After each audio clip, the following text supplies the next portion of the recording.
everybody. Welcome to This Week in Pre-IPO Stocks podcast. With me, I got Clint Sorensen, Chief Investment Officer at Wells Shield, an outsourced CIO and investment research company, Nick Fusco, CEO of PM Insights, a pre-IPO secondary market pricing company.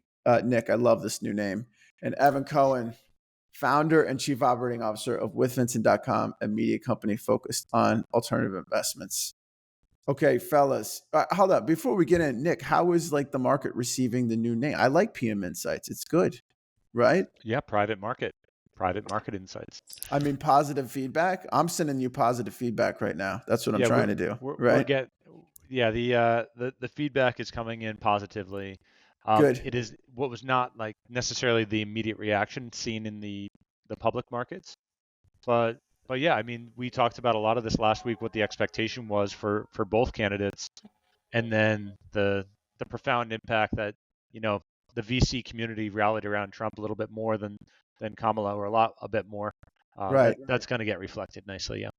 Cool. That's cool.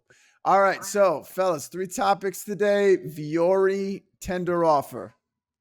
I'm literally wearing a pair of Vuori pants right now. Okay. You got it? The jacket? It's Vuori, baby. Who's got Clint? I know you got it. You have to have some of this stuff, that's right? my workout. That's my workout gear. Nick, is it can you 100% success rate? I can't, but I will say I was at the shop a week ago. Oh, all right. So almost close. You're thinking about it. You're thinking close about enough. It. Close enough. I was buying with a friend. I love it. All right. So this is they just did a tender offer. Okay, $825 million raised, $5.5 billion valuation. Okay, as discussed, they do menswear, and I guess they do women's stuff too, right? I think they do women's clothing as well. My wife loves it too. They're getting into active kind of casual clothing too. Right. So they got Lulu. So they compete with Lululemon, Nike. It's like athletic wear, right? And then, okay, so this is about getting early employees out, employees and early investors out. So just like what you would expect, and it's an increase from the valuation in 2021 where they're at $4 billion. Right. So here's the thing. We usually talk about technology companies on this pod, right? Almost exclusively. Most of these pre-IPO stocks are software companies. And recently we're seeing some hardware companies, right? With the SpaceXs of the world and the robotic companies and the Andurils, right? What are thoughts about the future growth opportunity for a clothing business? Right. I mean, Evan, maybe I'll start with you, man. What do you think about clothing as a high growth kind of venture based investment opportunity? I think that it's hard to compare it to a technology company like apples to apples, but for most brands that produce clothing, especially the large ones, especially a brand like Vuori, they do have margin that is a lot of margin space there where they can make a lot of profit off of selling one item, and they can use technology to leverage their sales machine and digital marketing to acquire customers. So there's definitely some correlation in terms of thinking about the kind of a technology company and trying to think that you can use technology to propel its business to grow faster and be more efficient.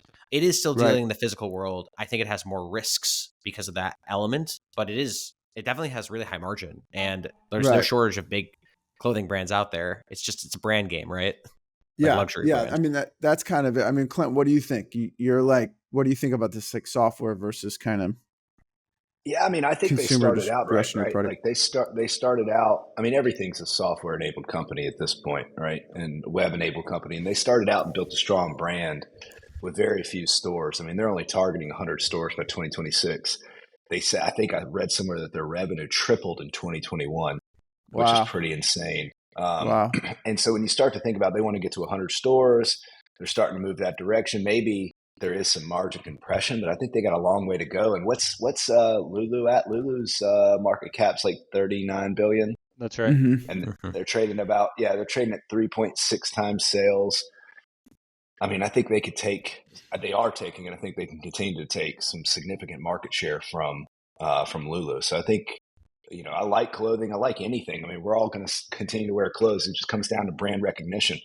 Right. And substitution's easy in this, right? So if you have as long as you have the brand recognition, if someone starts to get dissatisfied with a particular brand, substitution is really simple. And I think if you're there to play that space, that's good. And I think right. Do I you think like it's this company just because I'm a sustainable? personal wear.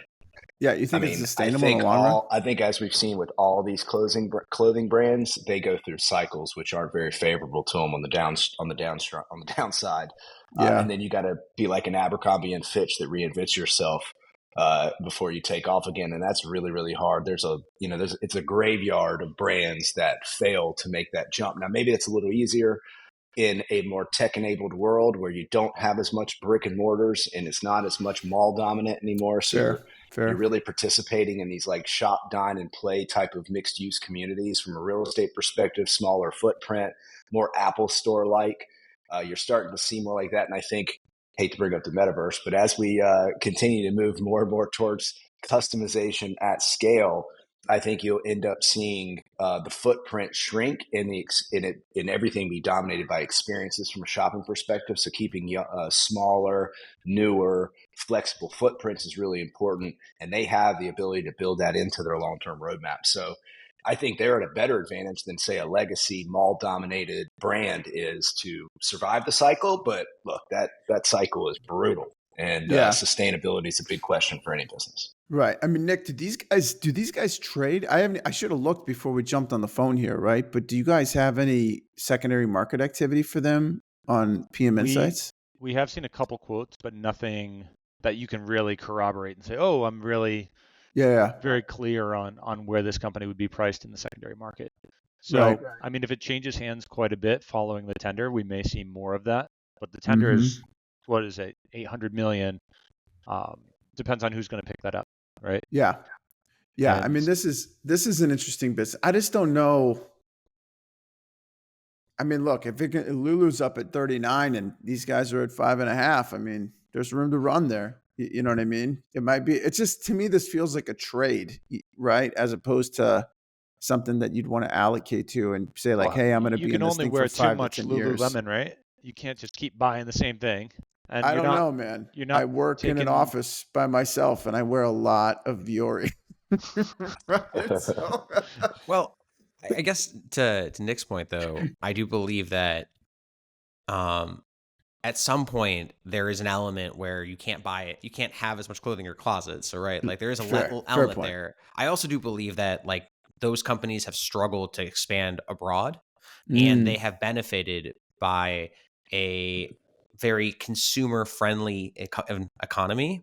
And people are sort of predicting that we might head into a recessionary economy where luxury goods might fall out of favor for more value-driven brands. And so I don't know. I think that the insiders are selling out almost $1 billion worth of equity at this moment is certainly a signal of something.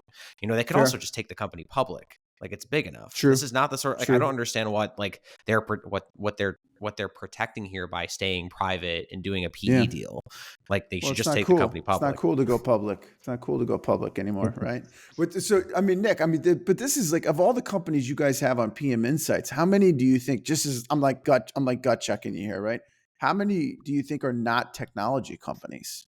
Right? Yeah, I mean, not too many. I mean, the closest thing that I was thinking was, I mean, we had Fabletics, and then the closer would be like Frame, which is the mirror instead of a Peloton bike type of thing. Right. So you have some health companies that are adjacent, but they're definitely not like clothing companies. Like the other one would be Shine, Whoop, maybe Whoop. I guess, I mean, even those have like a technology. But that's more tech forward, like right? Super wearable. So more like Chick-fil-A. So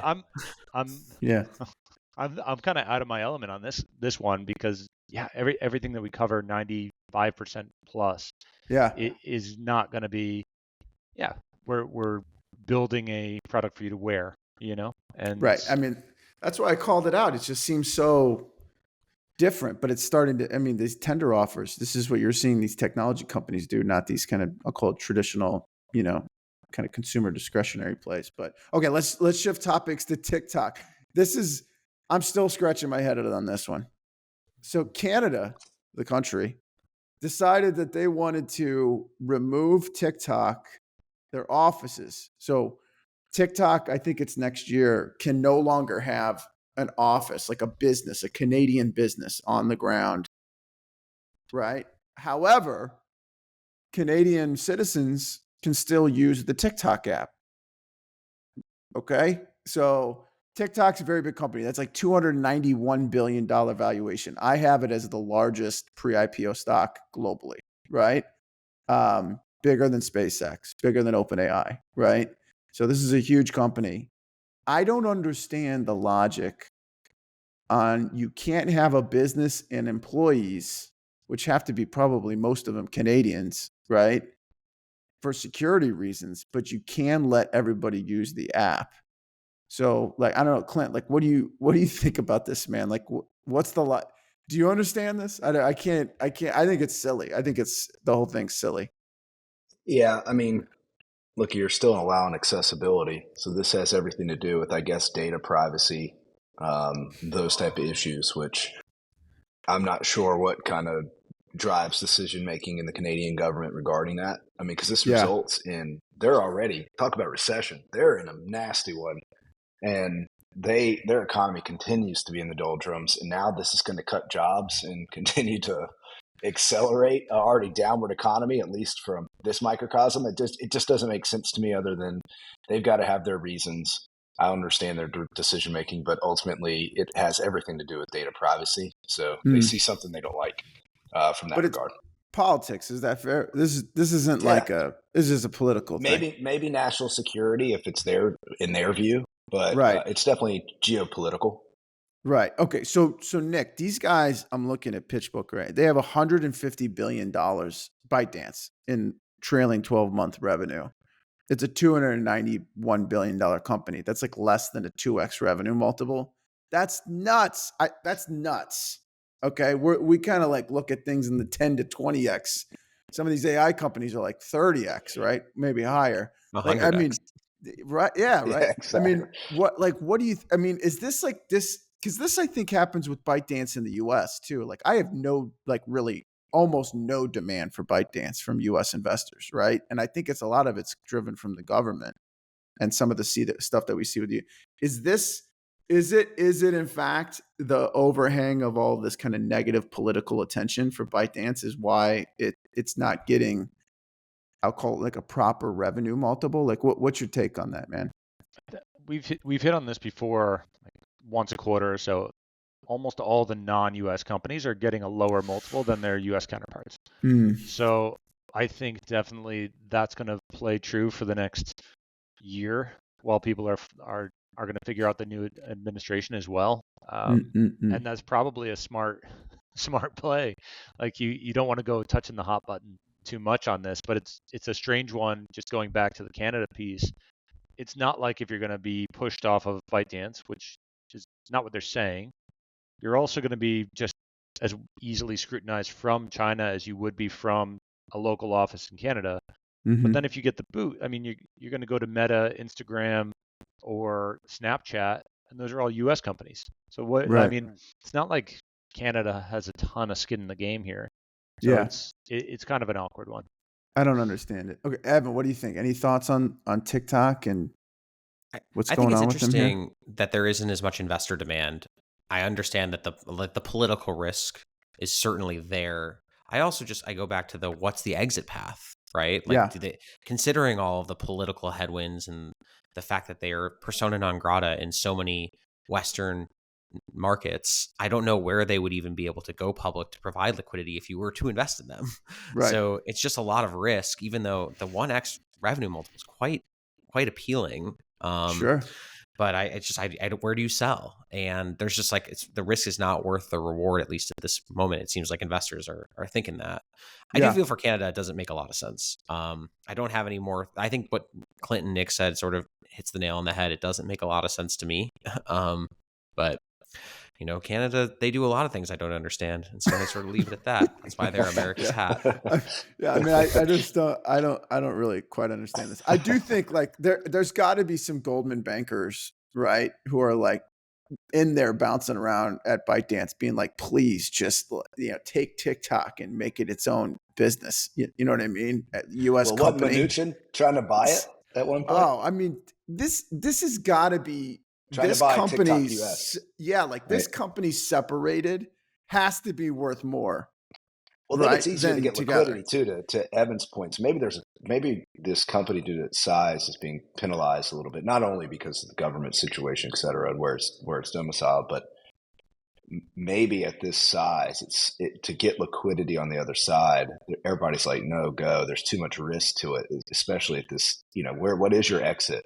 So to break it up, its breakup value into its regional counterparts might make a lot of sense, but maybe the failure of that to get traction in the U.S., at least this year, maybe that's causing some of these this concern as well. Right. Well, what's the tax implication? For what? For breaking it up? So not for breaking it up, for Canada. So they've got to have a couple million users in Canada. There's probably brands in Canada that want to advertise on TikTok. Aren't they just leaving that tax revenue on the table? No, but the app's still. Yeah, that's what I'm saying. App still works. Well, who does the revenue go to? Who does the tax revenue go to? I mean, I bet there's just the contract's probably not going to get signed with the U.S. entity, right? So yeah, there's probably there's probably some kind of weird tax thing that they'll have to get sorted with that, But I don't know, man. Evan, this is like nonsensical to me. I just why would I mean I could understand. It also might be a negotiation ploy too. Fair. I mean, but that's what I'm saying. It's like firmly political. There's why would you if you're worried about data privacy concerns, why are you letting your citizens still use the app? Yeah, they cited the whole data thing should privacy go, right? and national security risk. That's what they cited in the decision. And TikTok saying they're going to take them to court over it. So what? I mean, how many employees they're going to have? Like in Toronto and Vancouver, I think they had 2 offices in Toronto, like a couple hundred. I mean, those poor people just lose their jobs, and then what? I just don't. It doesn't. None of it makes sense, right? I just don't. This is why. I mean, this company with less than a 2x revenue multiple, that doesn't make sense either, right? It's just because it's China. That's all, right? You know what I mean? If this was a U.S. company, this would be $1 trillion business. It would be up there with the Metas and the Googles of the world. You know what I mean? But it's Chinese, so it's not. Okay, let's talk. I mean, we had the election, so I was like, do I put this on the agenda or not? I think you got to talk about it, right? So okay, but if we could, fellas, keep it in the context of pre-IPO stocks, right? So the Fed cut rates this past week, so rates are coming down. I think that should be hopefully bullish for pre-IPO stocks. But then also, we got a Trump executive branch now coming in to office here, and he's putting out videos and everything. So wanted to get everyone's take on this new government coming through for the U.S. And then also it looks like the Fed might cut a little bit more too. But Nick, let's start with you, man. How do you think this is going to impact venture and kind of pre-IPO stocks specifically, right? Sure. I kind of want to know if Jay Powell is safe. That's a big part of this, right? I mean, there was always an influence from Trump trying to influence how much we could do for rate cuts and force those forward. So I'm very curious if that's going to get sent up to the Supreme Court, which definitely has kind of Trump conservative in a nice light, and it could bode poorly for him to stay independent completely, right? Right. So I was concerned about that, but I definitely think you're going to have a nice reduction of kind of oversight, rulemaking, lawmaking. Maybe the SEC has a little bit of a shakeup, which might be beneficial, and then the IPO floodgates could open, as well as M&A activity could just pick up. I mean, right? It's probably just going to be gangbusters straight out of the gate.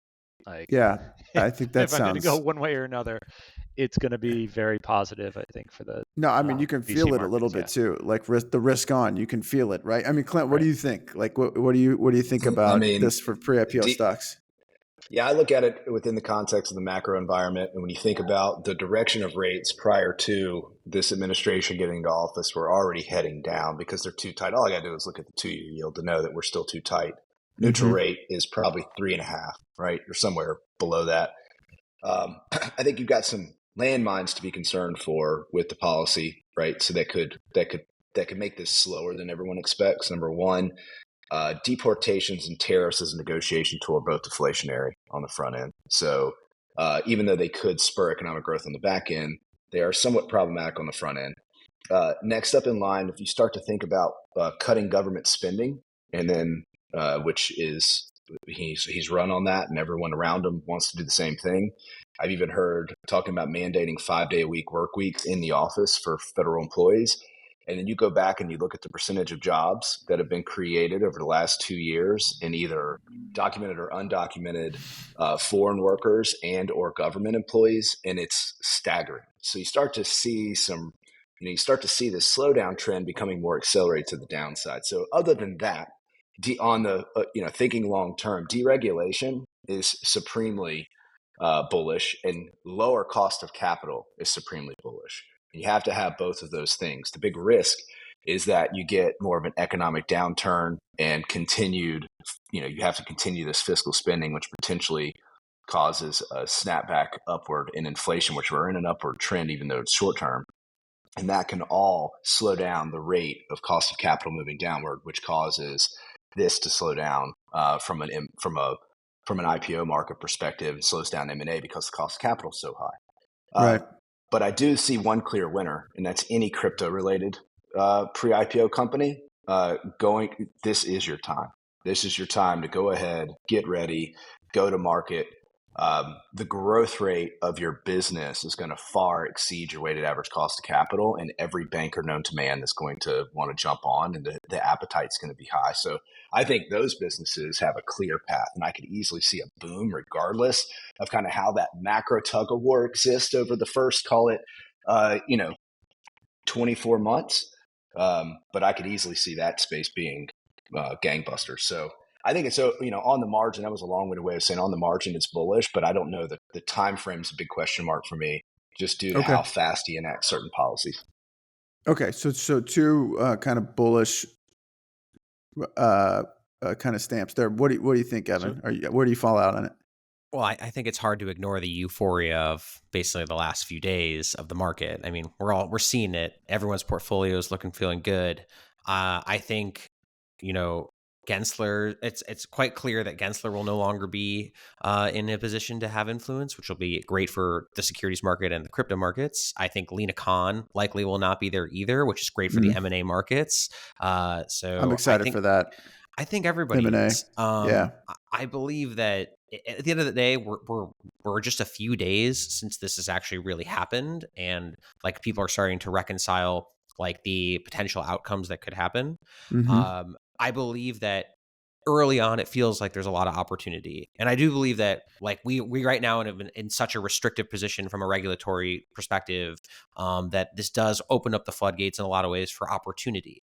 The challenge, and I'm not like a negative person here, but the challenge is that the person in charge is very volatile and tends to make a lot of decisions that don't have a lot of rationale. I think he's got some wise people speaking into his ear. He's also got some complex people speaking in his ear that might have influence the way you don't want.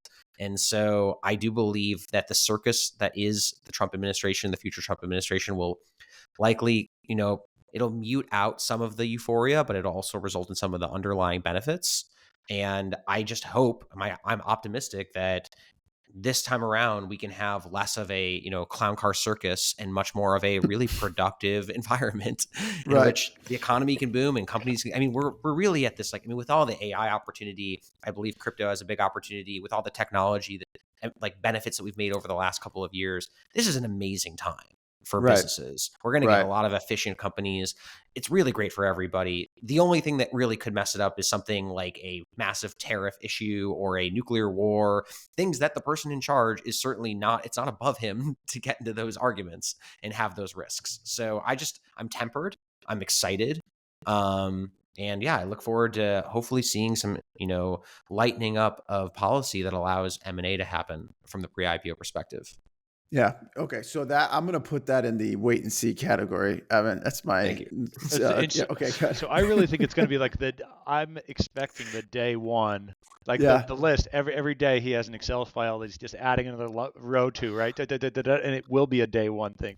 So I really trust Clint's opinion generally, but I want to see how that plays out. But I will hit on. I agree that there will be a lot of inflationary pressures. That should be problematic, particularly with every single trade war we're going to get into here. So if you're collecting collecting your retirement pay. I mean, that's not going to be great because we're inflating away a lot of the debt from the U.S., but that's going to hurt when you're taking Social Security and things like that too. So yeah, that'll be tough. Listen, the thing that I like about our country is that usually you have one party in one branch controlling one branch of the government and another controlling at least one part of the of Congress, right? So there's this like natural muting effect, excuse me, of what can get done, right? And certainly a lot of negotiation and compromise. I mean, I guess the House isn't settled quite yet, but it looks like it's probably going to go towards the Republicans. So, I mean, they're going to have control of the Senate, the House, and now the executive branch. They won't have 60 votes in the Senate, so there's no. They still and the filibuster's still there, as far as I understand, right? So, so that's going to, I think, help a little bit to kind of mute things. But the reason I bring that up is that my understanding, and I'm going back to my time at Morgan Stanley, where the research team used to talk about when like one party's has full control over the government, like a lot of like dramatic things happen. And then that tends to drive a lot of volatility in the markets because people really kind of don't really know what's going to happen. Where when things are separate, everyone's like, oh, this is great. Like nothing's really going to happen. So we can just carry on and we know what the field looks like, the playing field looks like. But because like, look, I mean, Trump's been putting out these videos this past week, and there's some like pretty intense things that are getting discussed, right? You know, like he's talking about getting rid of the Department of Education, which has been great for me because I own a lot of SoFi stock, right? So like that's like SoFi stock's gone up a lot, but that's volatile. Like up and down is both volatility, right? So I'm sure there's going to be other places like that too. So I'm like very interested to see how this stuff shakes out. And, you know, some of it I'm sure will be good. Some of it maybe not so good. If it does, a lot of this stuff does start to happen. I just hope that people don't like seize up, right? Because if there's so much change happening and you're not really quite sure what that is, or maybe you like the change, but you're not really sure how it will play out, right? I often find people start to get a little bit conservative, putting capital at risk, right? And we haven't had a situation. I was trying to think about the last time we had a government where it was all one party across the Congress. I think wasn't it Obama in 2008? Yeah, first Obama administration. Oh, no, okay, so that's like what? That's like 15 years ago. Okay, I mean that's like a long time, right? So, and of course we had the financial crisis happening then. So I mean, everybody had their eye on that ball. You know what I mean? So this is not a normal thing that we're about to step into. So, I mean, I'm like optimistic. Okay. I do love it when business people feel like they can be risk on. And I'm feeling that right now out in the universe. You know what I mean? Like people are risk on. I just, it'd be interesting to see how this kind of plays out, especially when we're in this situation. I mean, I think we're 53 senators to 47, right? You know, and I mean, so that's still 7 senators, but they got to get over the line to kind of do anything dramatic with the filibuster there in the Senate. So, I mean, that helps. I think that will help, keep things tempered, I suppose. But yeah, but I heard somewhere, which I thought was great. It talked about no matter what party's president in this day and age, they're going to continue to do one thing, and that's spend money. And it's just about how that money, where that money goes, right? Right. Usually when the Republicans, that money goes to private sector. Deregulating the private sector, money going to the private sector, that is on the margin bullish, but it's on the margin long-term inflationary, at least for asset prices. And then when you look at the other side, when the blue team's in favor, that money tends to get funded through governments. And we just saw it, right? Like I said, government sector being such a large percentage. Not like, look at government spending as a percentage of GDP. It's about, over last year, it's about double of what it is historically, which is pretty crazy when you think about it. So a massive increase there, then a massive increase in government jobs created, as well as wage growth being dominated by the government. So you can see it, right? When the blue team's in control, that money gets spent through the governments. When the red team's in control, it goes to the private sector. It's just a matter of how do you help people make up properly for that decline in purchasing power. And I think that's Nick, our ultimate challenge. Yeah, Nick, you were going to say something. Go ahead, man. Yeah, I mean, Complementing what you were saying before, Aaron, I mean, one thing is I am fearful of some of the government level of support, like for education. That's kind of short-sighted if you're going to defund that, and then 15 years from now we're all in trouble when our kids can't read. Yeah.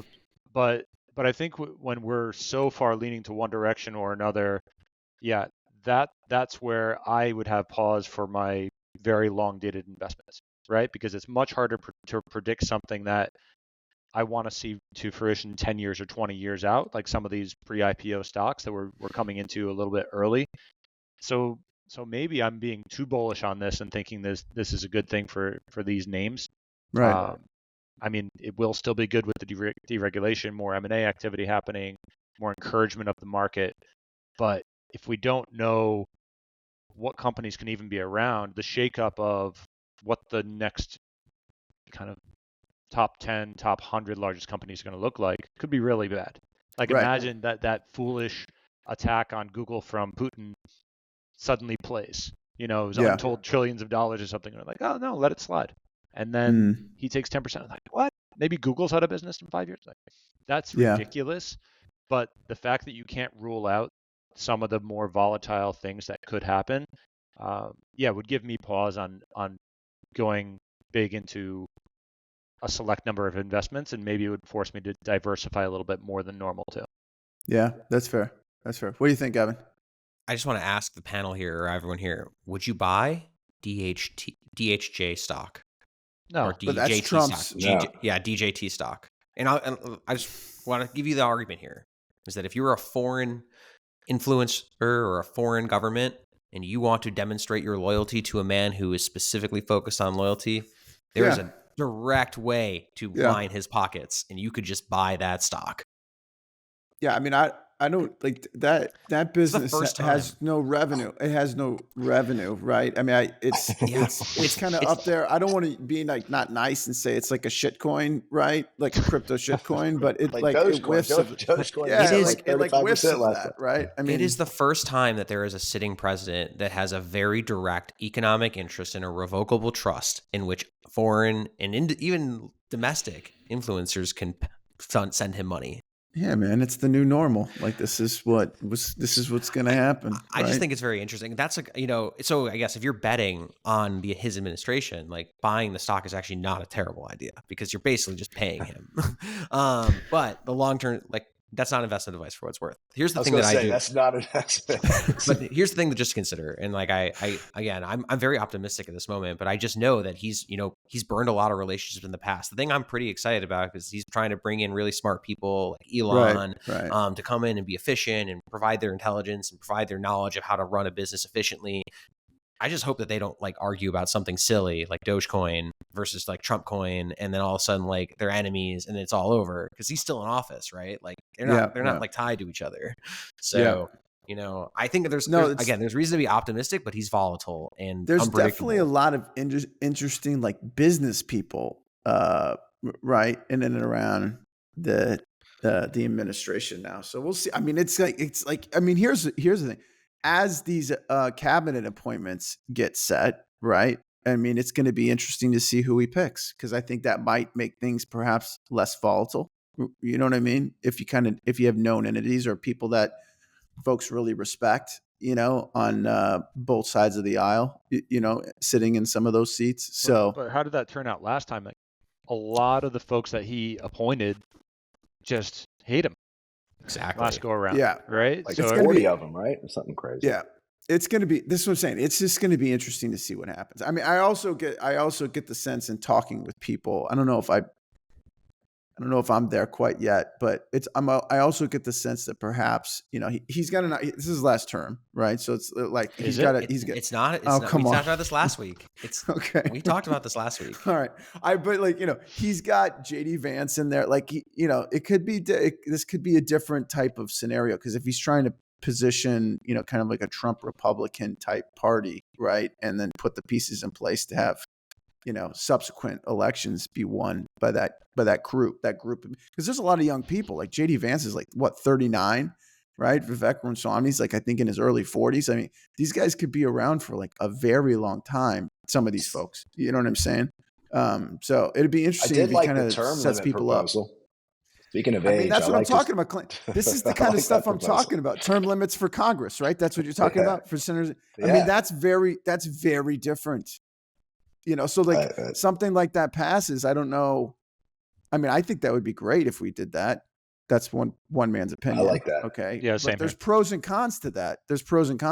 Right? I mean, you're gonna have a lot less continuity. I can't follow with Nancy people. Pelosi stock picks animore, which is really terrible. I mean, she is the greatest investor of all time. The goat.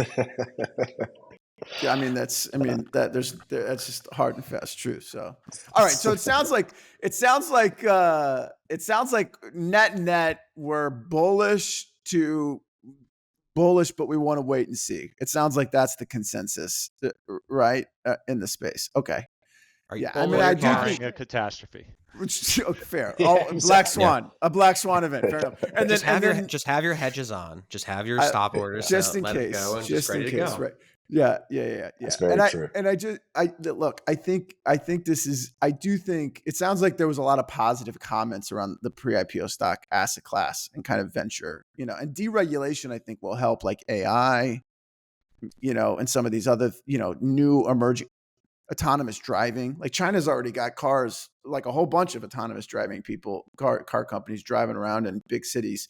I could see that happening. Humanoid robotics. I mean, so that like some of these things coming down the pipe. But if it happens too fast, sorry to elongate the conversation, I mean, that could exacerbate unemployment too, right? You're not wrong. I mean, this is the that stuff, was the man. deflationary thing I was saying. But the pendulum swings, Nick. Right, guys? I mean, this is in this country. I'm 43 years old. The pendulum swings, and lately it's Aaron, like every 4 years. Right? I sent you that paper called "The Heist" on the solution for the deflation caused by robots. So, all right, I'll have to get into that. I'll read that, man. Yeah. So but just Nick, pay you're right, for their data. Because I'm just saying, if it swings too far, we have intense inflation, rising unemployment, but we do. Let's go back to 2008, 2009. Spain was at a 20-25% unemployment rate. Right. That's hard to recover from. You got a disillusioned young population, and then the cost just kept mounting. Okay. So that's where Nick, I'm saying. Let me ask you this though. Bullish barring catastrophe. Yeah. Nick, let me ask you this though. We all talk about all this emerging technology coming, and maybe we just do this and we can stop after Nick's. But like, I think there's massive disruption coming because I don't want to. What I'm about to say could be a half-hour conversation. But there's humanoid robots, AI, all this stuff that we talk about all the time, right? This is going to be massive disruption. The political stuff I think could be like an accelerant. To your point, like, right. You know what I mean? You remove the regulation, I was like, boom, it just takes off, and we got like 1 billion humanoid robots walking around in 5 years' time, right? Taking people's jobs, like you know what I'm saying? And whereas like, if there was a different political environment, maybe you got like 250 million. You know what I mean? And it's a little bit more muted on how you're approaching this stuff. But 250 million humanoid robots is a muted, by the way, a muted outcome. I mean, you listen to some of these guys talk, Evan, right? Like the Figure AI CEO, Elon Musk. I mean, they're saying like in 10 years' time, we're going to have like 5 to 10 billion humanoid robots. Like, I mean, show me the incentive. I'll show you the outcome. Okay. I mean, look, this is what makes the market. Evan's going to be the first one of us to have one, by the way. Right?